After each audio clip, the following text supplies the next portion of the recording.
Alors la crème de l'isekai, selon moi, tout d'abord, c'est Re:Zero. Alors Re:Zero, tout simplement, c'est l'histoire d'adversité, avec de la niaque et des persos charismatiques, et qui, au détriment d'une perte de puissance de la mort, arrive à nous offrir une imagerie davantage sanglante et sanguignolante. Ensuite, c'est Konosuba. Alors Konosuba, c'est pas parfait, parfois c'est un peu cringe, mais ça a des persos drôles et très attachants. Et puis il y a Megumin dedans, quoi. Quel personnage!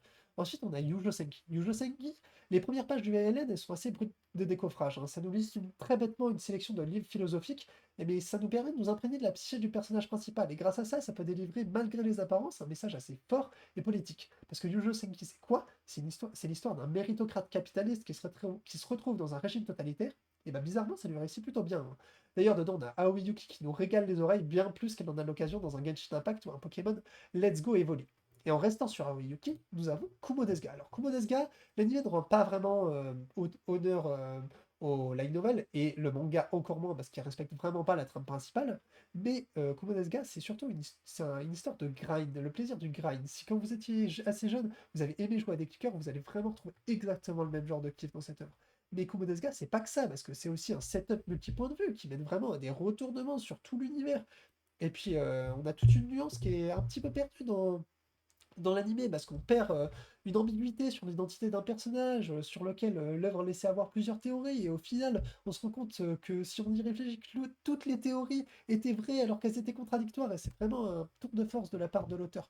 Alors, comme Guy, il y a aussi un light novel sur la schizophrénie du personnage principal qui est plutôt rigolo, je vous conseille d'aller le lire. Ensuite, j'aimerais vous parler de Ascendance of a Bookworm.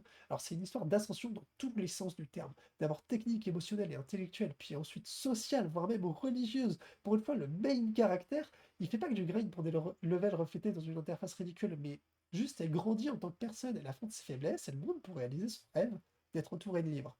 Alors dans une moindre mesure, ensuite j'aimerais vous parler d'Overlord. Alors Overlord, l'animé, il rend vraiment pas justice au light novel, hein, parce que malgré le fait qu'on ait les magnifiques illustrations de Sobin dans les endings, euh, on perd vraiment toute la dimension principale de l'histoire, qui est vraiment une histoire de quiproquo. Vraiment, c'est le gouffre entre le fait que Aang soit un personnage vraiment qui sait pas ce qu'il fait, et il a vraiment une crainte que tout le monde découvre qu'il n'a aucune idée de ce qu'il est en train de faire, et le fait que tous les persos de l'œuvre le vénèrent comme un perso omnipotent, omniscient, qui sait ce qu'il fait et qui a tout calculé. C'est vraiment un gouffre qui est amoindri dans l'anime.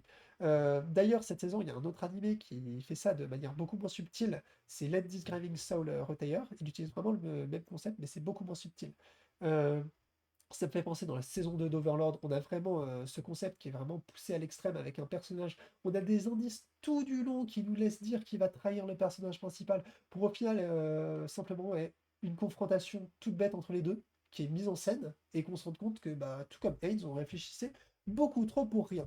Alors, avec un principe un peu inverse, on a un autre animé, c'est The Eminence in the Shadow. Alors, The Eminence in the Shadow, les gens n'ont pas vraiment l'air de s'en rendre compte, mais c'est vraiment l'aspect comique de l'œuvre, sa force principale. Parce que je suis désolé, hein, mais quand le coup ultime de ton personnage principal, c'est de la l'ASMR, pour moi, c'est pas une scène badass, c'est une scène comique, hein. Et perso, ça me fait éclater de rire. Finalement, j'aimerais également vous parler de Grimgar Fantasy NH. Grimgar Fantasy NH. Alors, Grimgar Fantasy FH, c'est vraiment un animé magnifique. Magnifique, visuellement et musicalement. Rien que pour ça, je vous conseille d'aller le voir. Et également, j'aimerais vous parler de, de Slime. Alors, Slime, dans une moindre mesure, il pourrait prétendre à être un pilier de l'isekai, parce que c'est vraiment une histoire de grind avec des scènes badass, et puis au final, ça dérive un peu vers une gestion d'un royaume miniature, et je trouve ça vraiment intéressant. Et puis, vous aurez peut-être remarqué au fur et à mesure de cette vidéo que j'ai beaucoup parlé de protagonistes de l'Isekai Quartet, mais je vous conseille vraiment pas cette œuvre, même si je vous conseille un peu Pléiade, qui est un peu dans le même délire en spin-off d'Overlord et qui est un petit peu rigolo. Et puis, bah voilà, c'est à peu près tout ce que j'avais à dire.